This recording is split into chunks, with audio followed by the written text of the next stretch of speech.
I'm sitting here with Alex Gibney, the director of Gonzo, the life and work of Dr. Hunter S. Thompson. You know, it's interesting because you read the guy's writing and some of the stuff is so brilliant. Right. And then you see in the film what he was doing, how he was living, and it's everything. I mean, the Fear and Loathing in Las Vegas trunk of the car shot, right, with everything you could think of. Do you think he was fueled by, you know, how could he write like that? Do you think it was just the way his mind worked? Well, I think partially. I mean, I think he may have been a kind of a bipolar character, and all of these substances may have given him a kind of equilibrium. At the same time, you know, like Charlie Parker, I don't think Charlie Parker was a great jazz musician because of the heroin. I think he may have medicated himself with the heroin. He maybe was that way despite it. I think Hunter, maybe his mind was briefly liberated because of hallucinogenic drugs, and maybe speed helped him get through deadlines. But I think he was a great writer because he was a great writer. I don't think it wasn't like the drugs were talking. It was Hunter talking. Do you think that is in the film, he hits a point sort of where he crashes and he can't write anymore, or he thinks he can't write anymore? Yeah, I mean, I think there were times after that when this is after he utterly fails in the Rumble in the Jungle to get the story. It's just an embarrassment. He decides not to go. To the fight. To the fight. He thinks it's a joke, right? Yeah, it turns out to be one of the great fights in history. So he thought Ali was just going to get creamed? He was going to get creamed. What was the point of going? Do you think it was something else, though? I think it was something else. There was a lot of pressure on him at that point? You know what else I think? There's a kind of subtext to that moment where so often Hunter backed the underdog with a great sense of idealism and possibility, and so often his heart was broken, right? And I think this time he decided he was going to spare himself the pain. The hard and cruel irony, though, is that this time the underdog won. You know, if he had gone to the fight, he could have stood up, you know, with his hands up high and said, "Oh my God, it works sometimes." Yeah, Ali Boumbaye. Boumbaye, yeah. Right. But so, and from that point on, it almost seems like he sort of, I don't want to say something died in him, but he didn't have that kind of productivity in that fire. No, he didn't. Do you think that was partially the lifestyle, or? Partially it was the lifestyle catching up with him. I mean, I think there were moments of greatness, but I think also, too, he, as Tom Wolfe says later in the film, he was trapped in Gonzo. You know, he had created this image, this character that he almost had to live up to. And it also made it more difficult for him to be the bystander. You know, suddenly he was too much the star. I think sometimes he used that to good effect. He would go in and like blow a foghorn in a restaurant, which is what Tom Wolfe remembered one time, and these huge antics that somehow would disarm people, and sometimes he'd get them to open up. But I think he became such a larger-than-life character. Will the real Hunter Thompson, please stand up? Will the real Hunter Thompson stand up?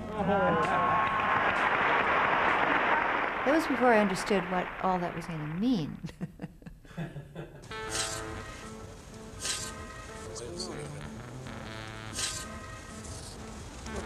What are we marking?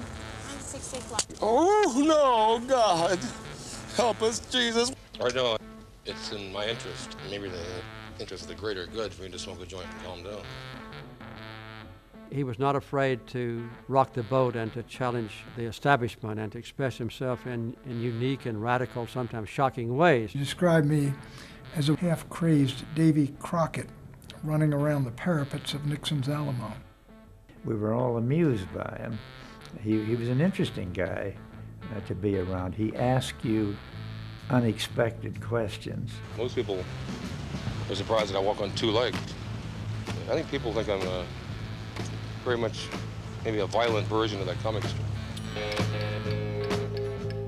You said you're familiar with the writing, but not super familiar with Hunter S. Thompson before this. Look, I never knew the guy, and there were a lot of people I interviewed who knew him intimately. I don't claim to know him, but I did love the writing, and I did think there was something to say about it, and so I thought I could make a contribution. But then one of the things you do, one of the things I do whenever I make a film is to try to learn more. I mean, that's the great glory about being a documentary filmmaker. You get paid to learn. And so you talk to people and try to find out things. And we went through this treasure trove of materials that the estate had. And over time, you begin to form an impression and you begin to see things that you didn't see at the beginning. and there's a sense of exploration that's just really exhilarating. So what happened to you through making this film? I started taking massive amounts of drugs, Hanging out consuming a huge amount of alcohol, hanging around with starlets. because that actually happened to, it seemed like it might have happened to Johnny Depp a little bit and to Bill Murray a little bit when they played these parts. I've actually heard that. Well, I mean, I don't think Johnny Depp has any trouble, you know, being a babe nag, let's face it. But I mean, I think that Johnny Depp literally shadowed Hunter. I mean, there's a room in Hunter's basement called Johnny's room. It's a tiny garret with a little cot-like bed and a tiny little window. He lived there for a month or so, and he shadowed Hunter every day. He shaved his head. He had the, you know, cigarette holder, and so I think, I mean, Johnny, I think, has really inhabited Hunter's character and spirit. It's one of the reasons I was so adamant that he be the guy to read Hunter's words. And then he's at the funeral. You see him at the funeral at the end, but the only other time you see him on camera is when he's reading, which is right and proper. Or the takes from the film. Or the film. Hollywood Yeah, he's film. in the film, right. But did you sort of come away from this film, obviously you came away knowing a lot more about Hunter S. Thompson, but thinking sort of, did it change you in any way or make you think about things? It made me think more about the American character. I mean, I really do think that Hunter, partly because who he was as a human being, I think he rocketed between, as Anita says, the good Hunter and the bad Hunter, but also because of how he perceived this country and how obsessed he was with the American dream, you know, the Great Gatsby. He typed every word of it. And the character, and maybe I didn't realize this until also I had done Taxi to the Dark Side, but the character of this country,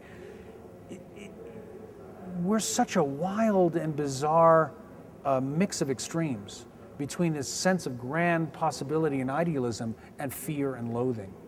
You know, there's that deep-seated, dark, violent streak that runs through American culture. But it's balanced at the same time by an equally high-minded sense of greater possibility.